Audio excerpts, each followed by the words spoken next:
চিরনূতনেরে দিল ডাক 25শে বৈশাখ।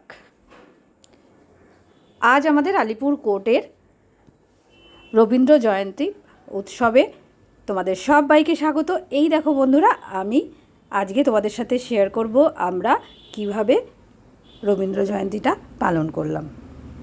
তাহলে সঙ্গে থাকো। হ্যাঁ,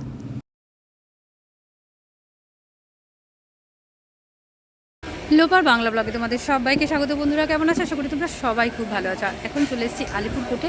আজকে 17 তারিখ, আর আজকে আমাদের আলিপুর জাজেস কোর্ট অ্যান্ড পুলিশ কোর্টের সম্মিলিত আলিপুর বার অ্যাসোসিয়েশনের আজকে রবীন্দ্র জয়ন্তী অনুষ্ঠান। সেই অনুষ্ঠানে এই দেখো আমি এখন স্টেজের সামনে চলে এসেছি। মোটামুটি প্রিপারেশন রেডি হয়ে গেছে।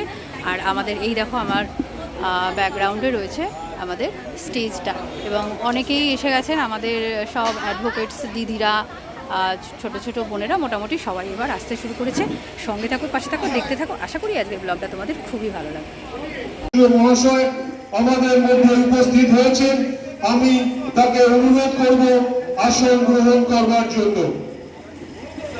সভাপতির ভাষণের মধ্য দিয়ে আমরা আমাদের অনুষ্ঠান আনুষ্ঠানিকভাবে শুরু করব।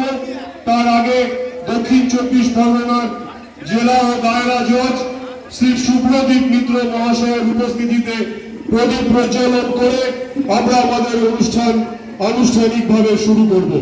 আমি সমস্ত আইনজীবী বন্ধুদেরকে অনুরোধ করছি, বিচারপতি শ্রী শুভ্রদীপ মিত্র আমাদের আলিপুর বার অ্যাসোসিয়েশনের প্রস্তাবিত রবীন্দ্র জয়ন্তী অনুষ্ঠানে উপস্থিত হয়েছেন। আপনারা প্রত্যেকে করতালির মধ্য দিয়ে, এবং সঙ্গে 6 নম্বর জেলা ও দায়রা বিচারপতি তিনিও এসছেন। আমরা তাকে আসন গ্রহণ করবার জন্য অনুরোধ করব, এবং আমি সম্মানীয় জজ সাহেবকে অনুরোধ করব প্রদীপ প্রজ্বলনের মধ্য দিয়ে অনুষ্ঠানের আনুষ্ঠানিক সূচনা করবার জন্য। মঞ্চের মাঝখানটা একটু ফাঁকা করে দিন, মঞ্চের মাঝখানটা একটু ফাঁকা করে দিন।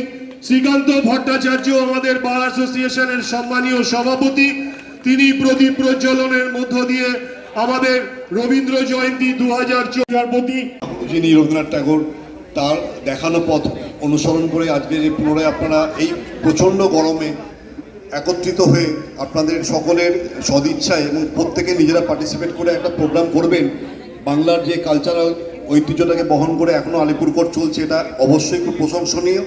এবং আমি আপনাদের সকলের এই আজকের অনুষ্ঠানের সাফল্য কামনা করি।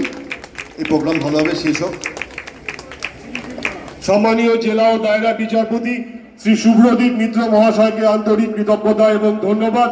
আলিপুর ফৌজদারি আদালতের অন্যতম স্তম্ভ এবং কাণ্ডারি শ্রী সুভাষিস চক্রবর্তী, আমরা তাকে মঞ্চে আসবার জন্য অনুরোধ করছি। এবার সম্মানীয় সভাপতি শ্রী শ্রীকান্ত ভট্টাচার্য মহাশয়কে তার প্রারম্ভিক বক্তব্য রাখবার জন্য অনুরোধ করব। ও সুভাষিস দা রবীন্দ্রনাথ ঠাকুরের প্রতিকৃতিতে মাল্যদান করছেন। রায়চৌধুরী, আমি তাকে অনুরোধ করব তাকে বরণ করে নেবার জন্য। ৬০তম জন্মবার্ষিকী পালন করা হচ্ছে। আমি প্রথমে এখানে যে আমাদের সম্মানীয় আইনজীবীরা আছে তাদের শুভেচ্ছা, প্রীতি, অভিনন্দন জানাই এবং কৃতজ্ঞতা জানাই। তারা অতি সম্প্রতি আলিপুর বার অ্যাসোসিয়েশন নির্বাচনে যাদের নির্বাচিত করেছেন তাদের উদ্যোগেই কর্মসূচি পালন করা হচ্ছে। আমি তাদের ধন্যবাদ জানাই। এখানে উপস্থিত আছেন আমাদের সকলের সদ্য নবনির্বাচিত সভাপতি শ্রীকান্ত ভট্টাচার্য মহাশয়, এখানে আছেন সহসভাপতি সমীর দাস মহাশয়, এখানে আছেন সাধারণ সম্পাদক অমিত ঘোষ মহাশয় এবং অন্যান্য নির্বাচিত সদস্যরা, এবং আছেন আমার বন্ধু বার কাউন্সিলের নির্বাচিত সদস্য ইন্দ্রনীল বোস, এবং সামনে সম্মানীয় তোমায় ভালোবেসে। জানি না তো ধনরতন আছে কিনা রানীর মতো, শুধু জানি আমার অঙ্গ জোড়ায় তোমার ছায়া এসে। কোন বনেতে ওঠে রে ফুল গন্ধে এমন করে অকুল, কোন গগনে ওঠে রে চাঁদ এমন হাসি এসে। আখি মেলে তোমার আলো প্রথম আমার চোখ জোড়ালো, ওই আলোতেই নয়ন রেখে মুদব নয়ন শেষে। আমি যেমন জন্মগ্রহণ করেছি সেরকম এই মাটিতেই আমি মাথা রেখে মরবো। এর থেকে বড় কিছু হয় না। এই দেশ আমার সার্থক দেশ, এই দেশ আমার ভারতবর্ষ। এই ভারতবর্ষ সংস্কৃতির দেশ, কৃষ্টির দেশ, ঐতিহ্যের গরিমা দেশ। আমরা তাই সবাই জাতি ধর্ম নির্বিশেষে ঐক্যবদ্ধ হয়ে ভারতবর্ষকে শক্তিশালী করব এবং ভারতবর্ষ সম্বন্ধে গর্ববোধ করব, এই কামনা করে আমি আমার বক্তব্য শেষ করছি। আন্তরিক ধন্যবাদ আমাদের নেতা ভারতবর্ষের প্রাক্তন সাংসদ শ্রী শুভাশিস চক্রবর্তী মহাশয়কে।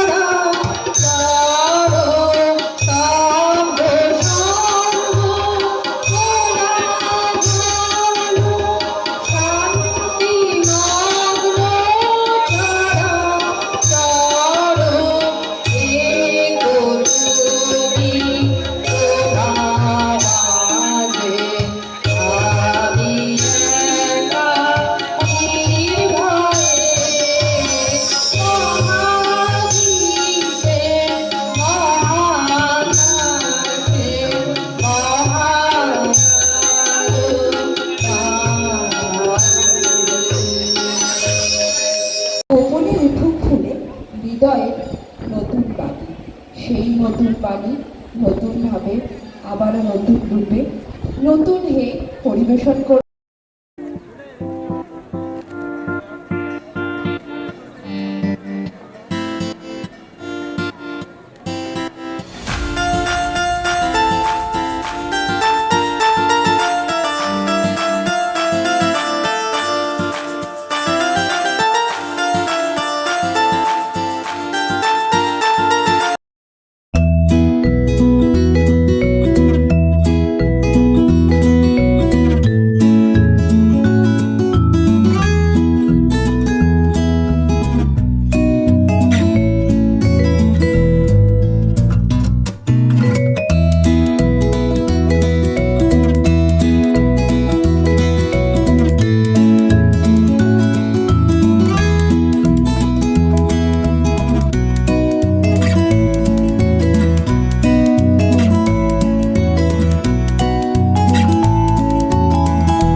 এভাবেই নাচ গান আবৃত্তি শ্রুতি নাটক এর মাধ্যমে আমরা বিশ্ববরেণ্য কবিগুরুকে শ্রদ্ধাঞ্জলি জ্ঞাপন করলাম।